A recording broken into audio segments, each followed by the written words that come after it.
Blake's gonna be a master beater. Yes! 24/7. I'll pour some more ice on him over the top of the shower. Because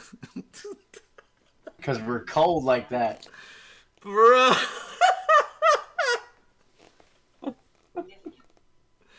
Bro, we gotta cut that out. Nah, bro, that's gonna be the intro. What's going on, guys? This is YaBoyBo, and we're back with another video today. And in today's video, we're gonna be doing more of a podcast style, just us talking, me and my guys, you know, the people that we're gonna be playing Quidditch Champions with.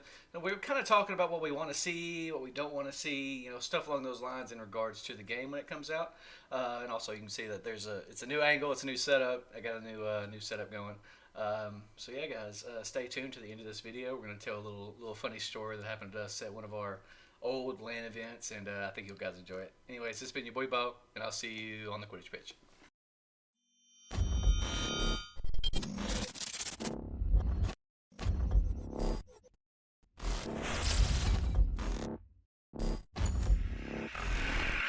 I'm here. Moral I'm just support. here for fun. Yeah, he's pretty much here for I'm fun. a cheerleader. He's here for moral support. That's all it is. All right, so like I said, I got a list of stuff that we could probably talk about. So my first topic is things that I'd like to see for the Pro League. So Austin, I think you'd probably have some input on this as well. Okay, so things for the Pro League. So what I could see them doing would be like the developers like not only implement, like, you know how all the other like esports games, like they all have team skins, or they'll have like, you know, characters, or, you know, gun skins or whatever it is.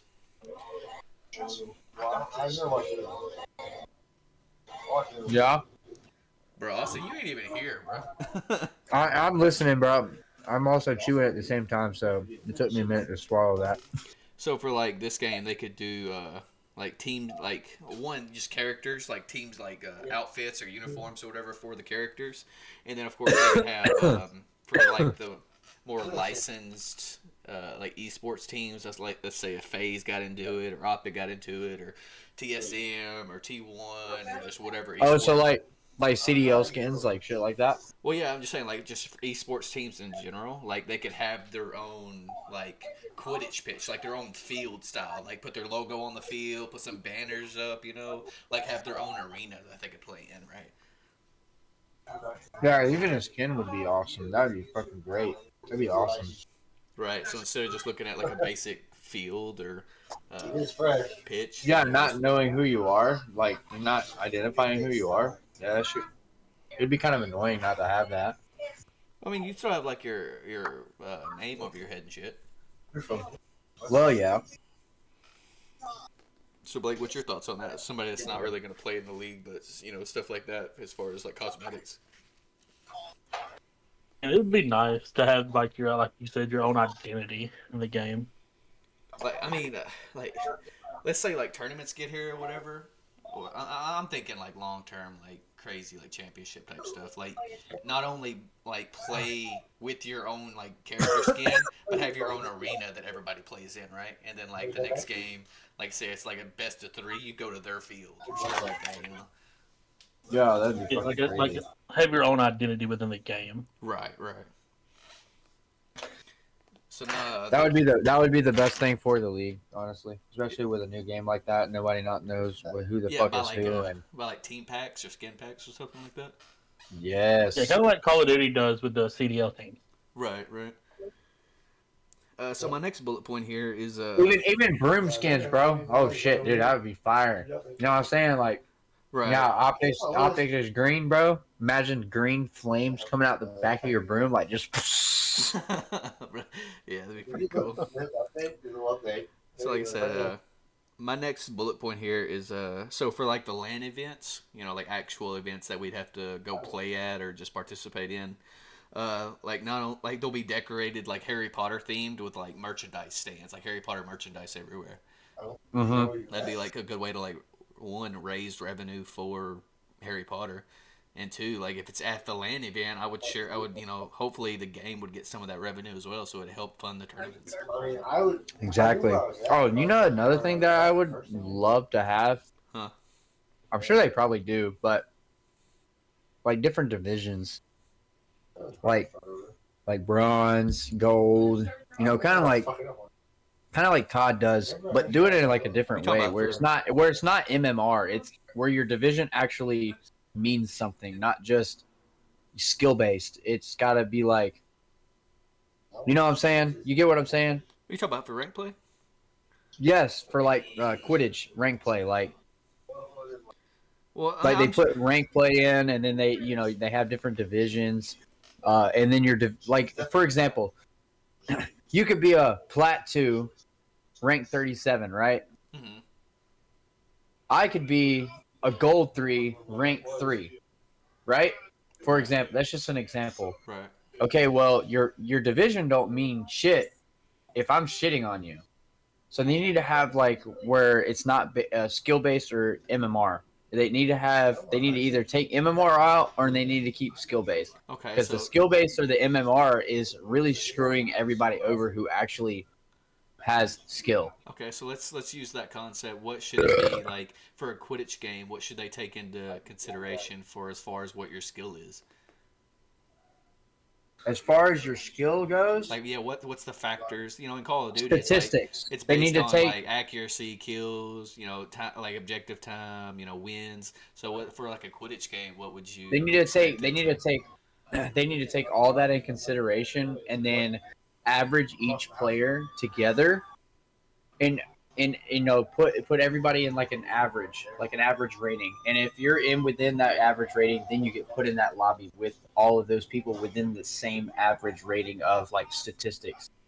So like let's say Blake is a 1.56 kill death ratio, I'm a 1.40. Well, I mean, this is Quidditch. This ain't COD. Like I we know, have I to. know, I know. I'm saying like as an example, like just like everybody's like kill death ratio, win loss ratio, blah blah blah blah, whatever. All of that needs to be averaged together, and yeah, and just all together. Like let's say with it being 5v5, right? All 10 of us need to have like an average statistic, and before they even put us and start that game, they need to find out if it's going to be a matchmaking game, like an actual good game. Because if you have 3 shitty players and then you have 4 really good fucking players, how are they going to get good? Right. Like 4 other really good fucking players that or like 10 times better than you. How are you going to get good? It's just you get what I'm saying?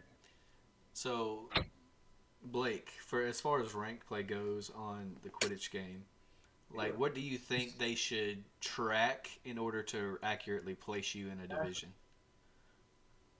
I don't know. Like, I didn't play the beta or anything, so I'm not sure how the game plays or like what you even have to do. Right. But, so I'm not I mean, really just the based off one your best. general. I mean, you've seen the Harry Potter movies, obviously. You know how Quidditch works. Like, Yeah, so I mean, like, I don't want to say because I mean, you know, it was supposedly, allegedly, based on what you know, I did play in the beta, but you know, obviously things are going to be completely different. So I'm pretty much going into this blind.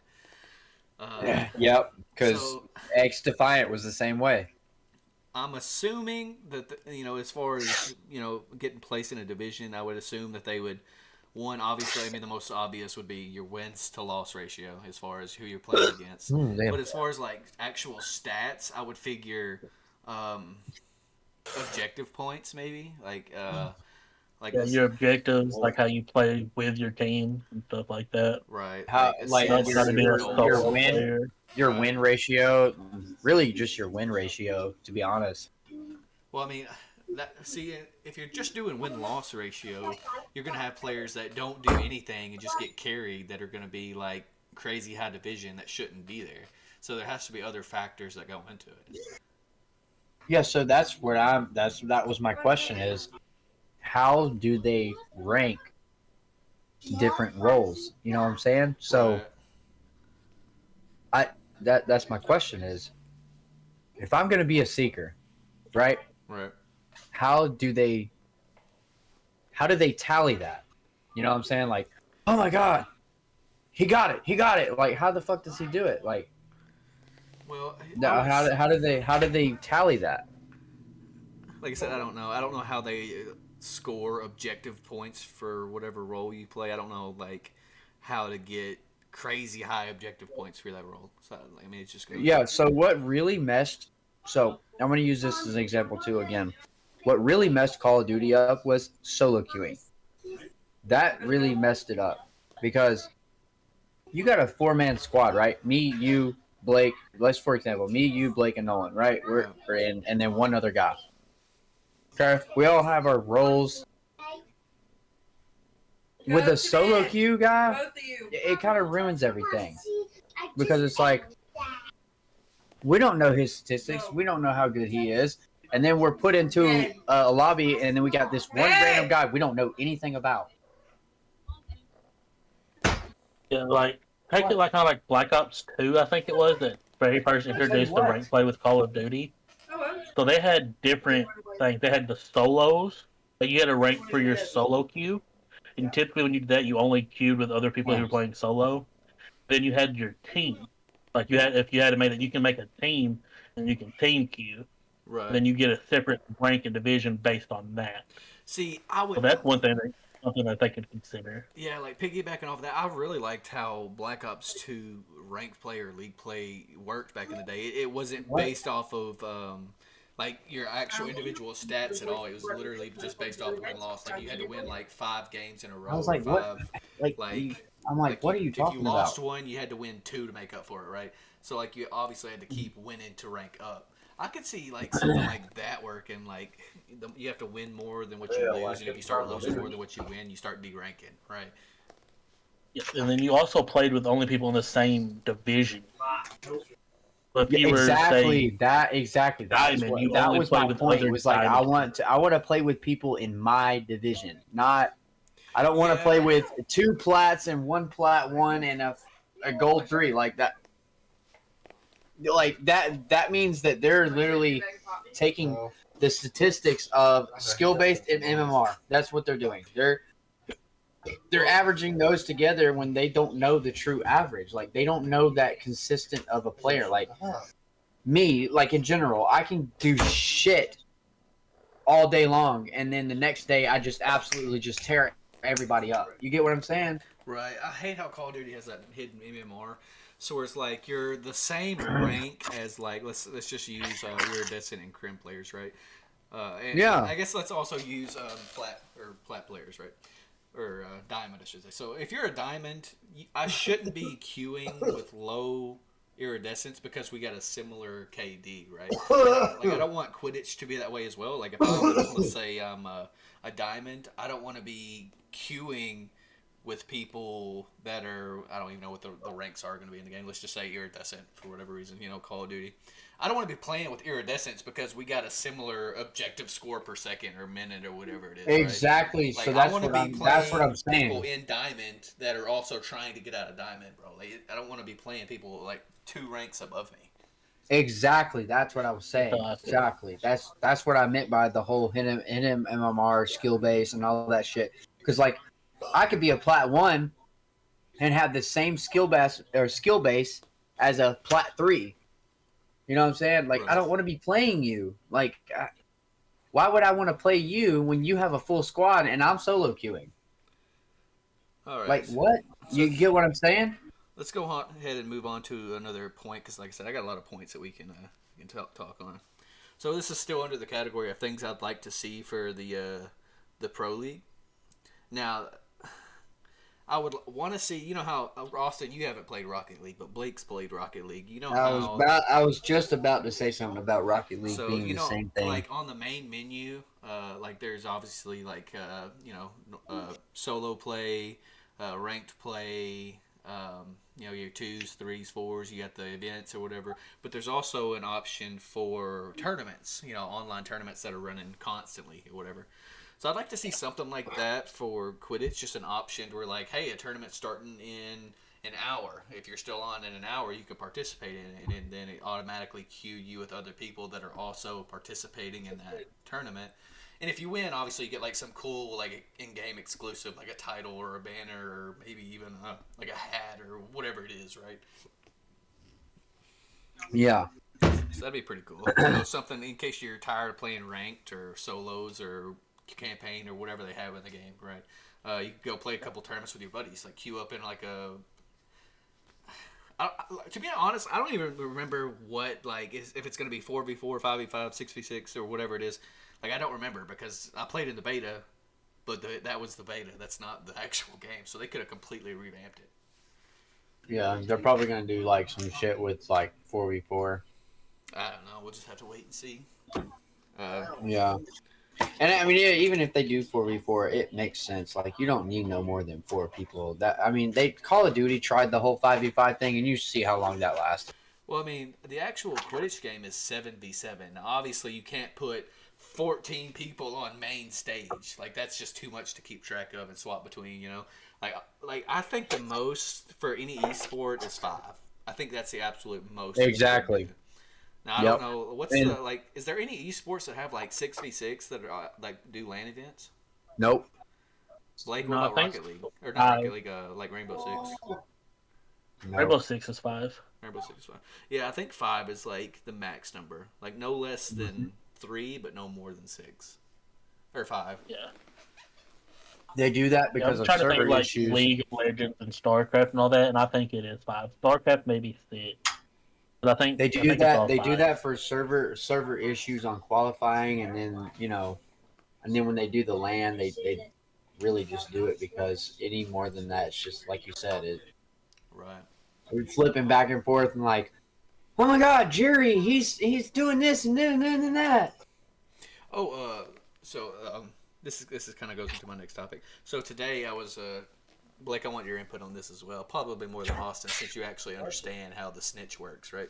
So in the movies, the snitch is worth 150 points, and if you score the quaffle, you get 10, which is obviously so fucking unfair, bro. You could be sweating, and the guy at the end just catch the snitch, and you've lost, right? So I mean that it doesn't matter. I was arguing with somebody on. I'm pretty good friends with him. I play with him in the beta. I was arguing with him on Twitter about how the snitch can't be. It can't work like that because it's totally it's not fair. It's not at all. If I'm scoring, goal after goal after goal after goal, we're beating the absolute, just living piss out of the other team, right? Let's say we go up, 90-0, right, or something, and then they catch the snitch and game's over. It's bro, we just smoked these fools, and one guy caught the snitch, and now they win the game. It's broken. And he was I was so if that's the actual mechanic of the game, if you catch the snitch and, they get crazy amount of points and it puts them in either they get the win or a crazy advantage, that's going to have to either be, one, taken out of the Pro League / ranked, or just GA'd altogether, where all the pros can, come together and hey, nobody's going to be a seeker this game. We're just going to run just everything else but seeker. And he was exactly. You're taking out a core mechanic of the game, bro. That's part of Quidditch. And I'm yeah. Quidditch is a core mechanic of Quidditch. But I don't necessarily say take it out. More of maybe make it worth less. I mean, even then, let's say it's a neck and neck game. You get 10, they get 10. You get 10, they get 10. You get 10, they get 10. And it's 80 to 70, bro. And then the game ends because somebody caught the snitch. That's so just, if I'm gonna lose, in Quidditch by a couple points, I want it to be by it's my own fault that we lost. I didn't play chaser good enough, not because some dude caught a snitch and ended the game with 100+ points. Mm-hmm. I mean, let's say even if it's worth 10 points, just the bare minimum, right? So at that point, why even play seeker? Why even try to go for the snitch if you're only going to get 10 points? You could be doing a million other things other than doing that. Okay. I don't know. He was really trying to defend the seeker role. I mean, I get it, but also from an entertainment point, let's say there's casters trying to cast the event and just watch different players. With the amount of chasers and beaters and keepers, already doing their own thing, trying to score the quaffle real fast paced, they're not going to be able to swap to the seeker constantly and keep up with him alongside the quaffle as well. That's just too much. I think if you take out the seeker role and just the snitch altogether, they can focus on the actual gameplay, the quaffle and the beaters and all that other stuff. and it might actually be entertaining to watch, so you can keep up with what's going on. But I don't know. Like I said, I think Austin, whenever we actually go into the league, like start on day one and start playing ranked and stuff, I think we need to prepare you in case that does happen. Like, yeah, obviously, like, do your seeker role or whatever you want to do, but also, like, just in case it does get, like, GA'd or just taken out of Pro League, I think we need to get you comfortable doing, like, a chaser role as well. Yeah. Any controller I pick up or any game I play, I'm always going to go crazy at it. All right, so let's do other issues that I saw. So, obviously, the game's being developed by Unbroken in Warner Brothers. And they also did the recent Suicide Squad game that came out, and it flopped. It flopped so hard, dude. And I'm kind of worried that that's going to happen to this game as well. And if that happens, obviously there's not going to be any Pro League. There's not going to be hardly any like support for it. It's just going to crash and burn like Suicide Squad did. And that's kind of what I'm worried about. Yeah. Which I think the game probably will be successful in that front because it is, like I said, it's Harry Potter. Right. And Harry Potter is such a huge fan base. I mean, how good did Hogwarts Legacy do? I mean, I know it did like crazy numbers like the first month, but after that, didn't it just die? It was the number one game of the year. It was the number one game of the year. Does it still have support? Are they still doing updates and stuff for it? DLCs? They're still doing updates and stuff. Huh, I might have to load it back up. I mean, I played it like when it first came out for like the first month, and then I haven't touched it. Yeah, they're fixing stuff about it and everything, adding new missions and stuff. Okay, Austin, I want your opinion on this one. So let's assume we go into the league, right? You know, we hit it hard day one. We get into the league and start doing scrims and all this other stuff. What if there's not like a lot of players? What if there's only like 15, 20 players that are really committed to the game? There ain't no damn telling. So like, what are we gonna do if that's the case? I'm not too sure. Like I said, you're the only one who's really touched the game, man. I mean, we're just gonna grind leaderboards. If we can't get scrims and stuff, we're just gonna hit leaderboards hard, go for those 1 and 2 spots.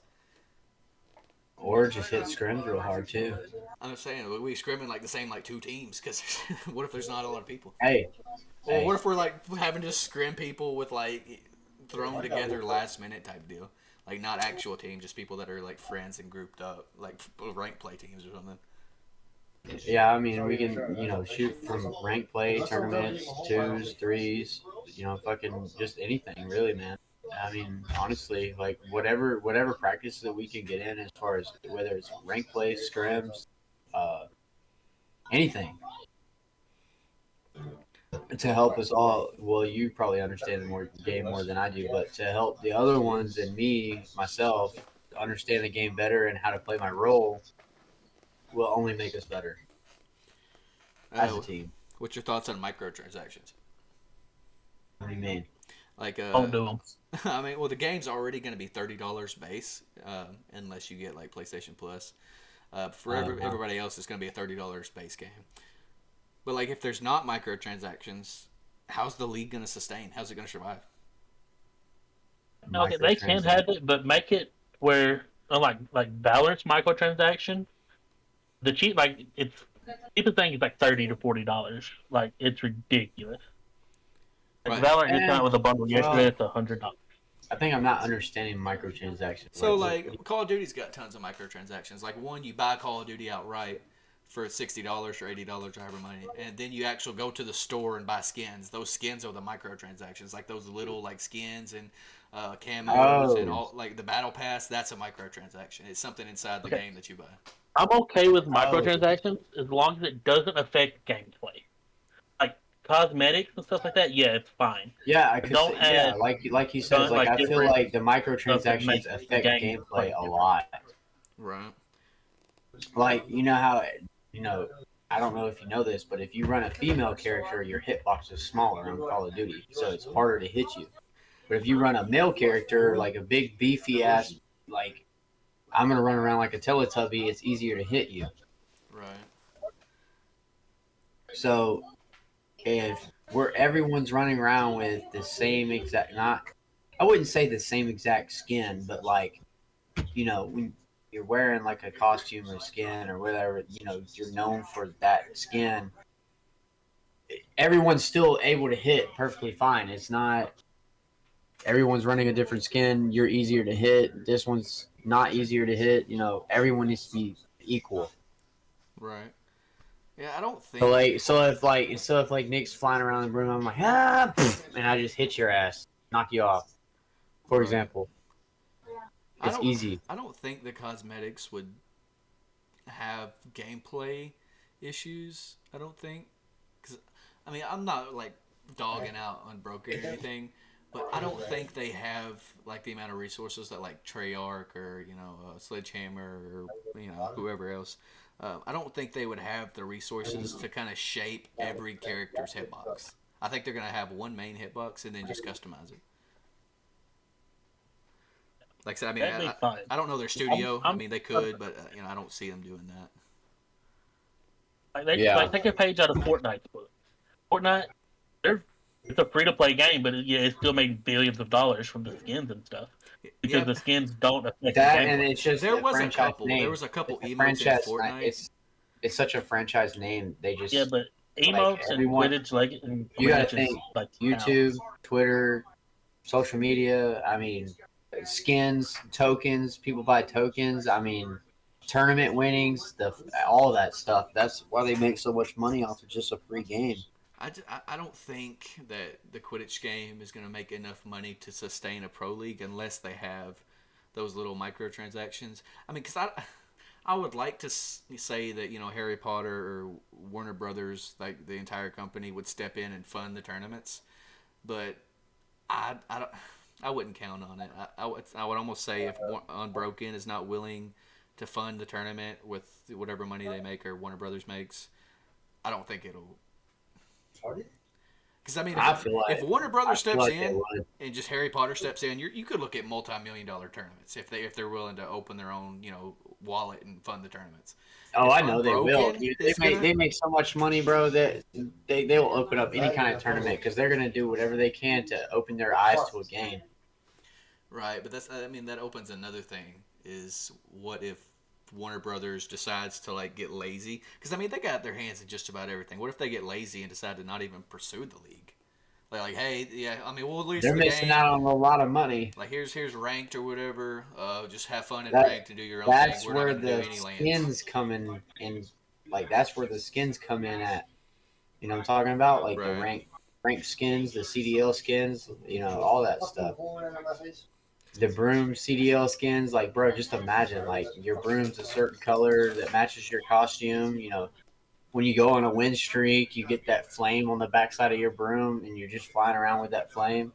I mean, yeah, that'd be a pretty cool aspect if they actually did something like that. Obviously, like don't overdo the flame. Like don't look like your fucking rocket ship flying up in damn space, but right, just something to kind of something let them know. like a little flare around it.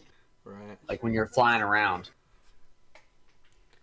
I don't know. It's just You know how like when you're on a 3-0 win streak and you got the little what is it? Is it orange or is it yellow? Which color is it? It's like it's just fire. Yeah, like a fire, like regular yellow fire. Like just imagine like seeing that flying around, like okay, all right, they're on a 3-0 win streak. Okay, cool. Right. Yeah, that'd be pretty cool aspect to add to it. Just glowing around, like on the backside of your broom, just kind of glows, not like like you're gonna light somebody on fire behind you. All right, Blake. Since you don't want to go into the league, or you don't want to plan on taking it as serious as like me and Austin and them, if you went to a LAN event, what would you expect the LAN event to be like, or just the whole experience? I want to buy Just like you said earlier, have just like Harry Potter booths. I'm guessing you could say with like merch and stuff like that, and have like areas for, like meet and greet players and stuff like that. Like you would do like any other kind of gaming event. Right. Dressed and walk in there dressed up like Harry Potter. Yo, I'm not even gonna lie. Like, if we don't get signed to an org, I was thinking about making our own jerseys and making them like actual Quidditch jerseys, not like esports, but like an actual like robe type deal. That'd be cool. Food Yeah. is here.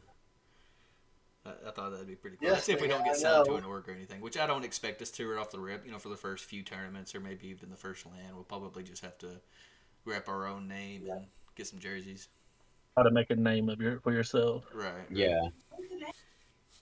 Which I don't see it being right off the bat with like a league Right. per se, because it would have to build momentum for the game and know that there's people actually willing to play and put time into this game.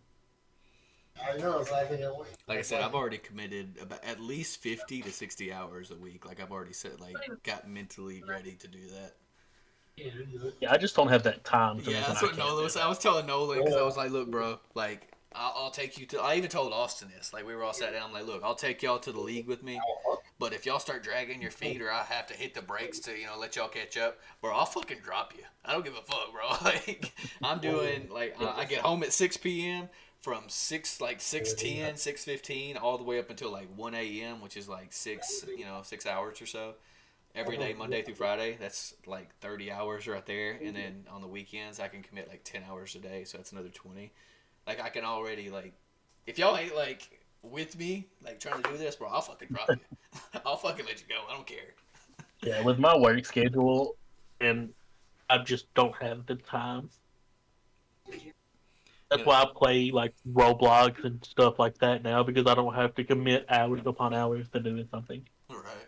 I that one day I was talking to Nolan. I said, "Look, I'm about to be cold-hearted. Once the game, I'll be cool once the game, building hype, waiting for it to come out. But day one, I'm about to be just a cold-hearted son of a bitch. I don't care if you got your mama died. I don't care if your kids starving, hungry, bro. I don't care if you ain't showing up to practice. Don't even fucking bother showing up ever. I'm just about to be cold, bro. It's before they even announced this game, I was so on board. I was telling Nolan, before the game ever came out, that look, man, I would kill for a competitive Quidditch game, because I just love Harry Potter, and the whole Quidditch aspect would be crazy. I'm surprised nobody's even thought of this. And I kid you not, 6 months, 7, 8 months later, they announced the Quidditch Champions playtest and stuff, and I was like, dude, this is me. I'm about to do this. Yeah. And ever since then, that's all I've thought about. That's all I've wanted to do. So once it actually comes out, bro, it's balls to the wall. And I even told myself, if I'm not in the pro league, quote unquote pro league, by December or January, or I'm not at least a decent name in the community, I'm selling my PC, selling my PlayStation. I'm giving up gaming, dude. This is my last run at competitive gaming. Yeah. And if it don't work, I'm literally going back to. I'm starting up theology school again and going back to fucking theology school. I'll fucking study the Bible. Oh my God. That's what I'm gonna do, bro. That's what I did from the end. You need to go back. You need to go to space or something. You need the to end go, of the last visit the playtest. moon or something. From the end of the last playtest up until they announced the game coming out in September. That's pretty much what I did. I just studied. I did theology lectures. I studied the Bible. I was going to Catholic church and stuff, doing all that. And then they announced the game. And I'm like, okay, let's put this on the back burner right now. Let me focus. Let me get my stuff situated again. So if it don't work out by January, I'm probably just gonna chalk it and go back to school. So. Oh. Yeah, I just don't want it to be copying other games. I think it's different. I haven't seen anything else like this. To me, I just don't. With the whole, being able to choose your own role, if you can play as a seeker, a chaser, keeper, or whatever it is, with that aspect being thrown into the game, I think it can be compared to a Rocket League, but hero Rocket League. Each car, if you were to use Rocket League, each car would be able to do its own thing, right? Rather than everybody, hey, there's a ball, let's just go run into it, knock it in the net. That's all everybody does in Rocket League. Whereas, I think this game I do really just want to see divisions, bro. But I want the divisions to not have anything like any other games. I want it to actually be true divisions. When you're in that division, you earn that division. You get what I'm saying? There's a reason you're in that division. What so if you're So if you're bronze, you're playing against bronze. Same skill level. But what if each division has its own, like each rank, no, like each position have its own like rank? You know what I mean? Like if you play Chaser, like if you play Chaser, what if you have your own division for that? And if you play like Keeper, like your rank gets reset, you know, and you're back to exactly.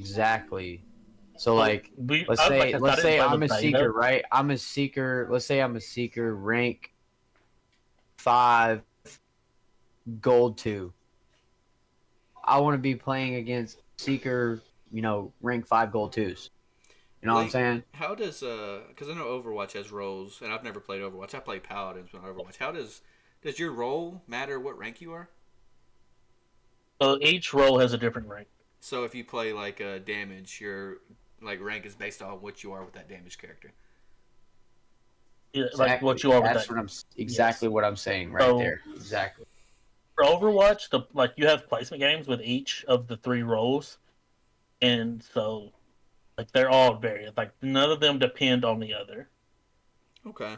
Like your support, right? Say you're a master support rank, and you play DPS, and you go 0-10. You're going to get put in bronze, even though you're a master support player. Okay, yeah, that's that'd be pretty cool to see in Quidditch, I guess.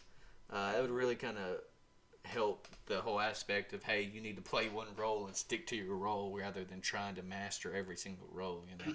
Yeah, but at the same time, like if you have to, you know, they still need to take your statistics from your previous role and still put you against people in your same statistics if you're going to change up your role to either be like, yo, you're not doing good right now, you need to go to this role so I can take over your role. You get what I'm saying?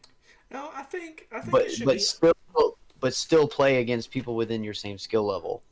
No, I'm gonna disagree with that one, Austin, because I think if you're, let's say, Seeker, if you're a Master Seeker, and you go play, let's say, a Beater for whatever reason, I don't think it should still put you in Master lobbies. I think you should go through placements again to see where you get placed. That's what I mean. That's what I mean. Okay. Yeah, that's what I was saying. Like. Yeah, I don't think you should just like, hey, you were a Master Seeker. I'm gonna go ahead and throw you in Master Beater lobbies and see. Oh, what? Hey, yo. like, hold on, wait a second. I can't even beat this motherfucker because he's a higher rank than me. What the fuck? Blake's gonna be a Master Beater. Yes. 24/7.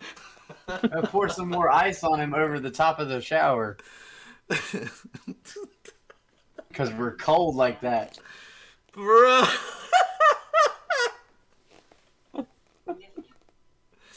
Alright, we gotta cut that out. Nah, bro, that's gonna be the intro. Bro, we went to Atlanta, bro. We just Blake's in. Was it? Yeah, it was Atlanta. Blake's in there taking fat shit, bro. Turn the lights off, bro. I can't see. I'm wiping. Yeah, I mean, what kind of hotel has the lights for the bathroom on the outside of the bathroom? Part about MLG Atlanta when we went and we played that LAN, bro. My favorite part about the whole fucking thing was when we came back, right? Me and Blake got absolutely fucking shit on Modern Warfare 2 or World War 2 on that fucking map. I forgot what is it. London Bridge or Docks. Yes, we got shit the fuck on. And we come back to the hotel and we were like, me and Blake looked at each other and I was like, bro, we need a shot. And then I went and Nick goes, I brought some, and he pulls the liquor bottle out and he starts pulling shots and we all start taking shots and I'm like, dude, I got a buzz. I think the only proper way to end this video is to tell them about our New Orleans hotel trip. God, I don't, dude. Why? Oh, you get me so angry just bringing it up. That was the worst hotel I've ever been to in my life. Didn't we go with y'all on that one? No.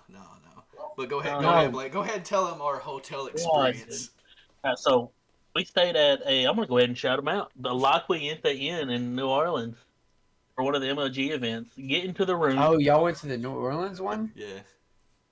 What the fuck? When Go was into this? the room. Like right before. It was like a few months. Yeah, right before Atlanta. We went with a different group. So we get to the room. It reeks of like cigarette smoke and dog piss. All right. So I was like, all right, it was late, so I pulled back the covers of my bed to get ready to go to bed. Piss stains everywhere on the bed sheet. I called the front desk. I was like, hey, there's pee stains on my sheets. Can I get some new sheets brought up here to me? It's like, yeah, sure, no problem. Give us a few minutes. About 30 minutes go by, still nothing. So I called back up there. I was like, hey, I've been waiting on some new sheets for about 30 minutes now. Still nothing. So I get pissed off and I was like, I'm going to go take a shower and maybe it'll be here by the time I get out of the shower. I walk in the bathroom. There's no toilet seat. I turn on the shower. One little stream of water, like a dog pissing on my back, dude. So about 45 minutes after I got out of the shower, we get a knock on the door. I was like, yeah, my sheet. So they handed it to me. I go to unfold it to put it on the bed. It was like 30 pillowcases. No sheets, nothing. Just 30 pillowcases. So I proceeded just to rip everything off the bed, throw it in the floor. And I separated every one of those pillow sheets out, and laid it down as thick as would go, and put it all over the floor. And then we proceeded to wake up the next day, go down there, get a full refund, and go get a way better hotel. Bro, did you tell them that on top of the shower just fucking pissing on you? It didn't even drain. Yeah, I said it. One little stream of water like a dog pissing on my back. Oh my god. Yeah, it was the worst hotel experience ever. And it wasn't a bad review. So we looked at reviews. It was like a 4-star. It had like 4-star reviews like that. No, it deserved a half a star. My boy left him a Google review so bad they had to they take it down. They removed it. They removed the review 100%. I couldn't find it. I tried to look for it. I tried to find the review and I just can't. Yeah, dude, it was very, very bad. I asked them for new sheets. They brought me 30 pillowcases. I had piss stains all over mine. There was no toilet seat. The fucking shower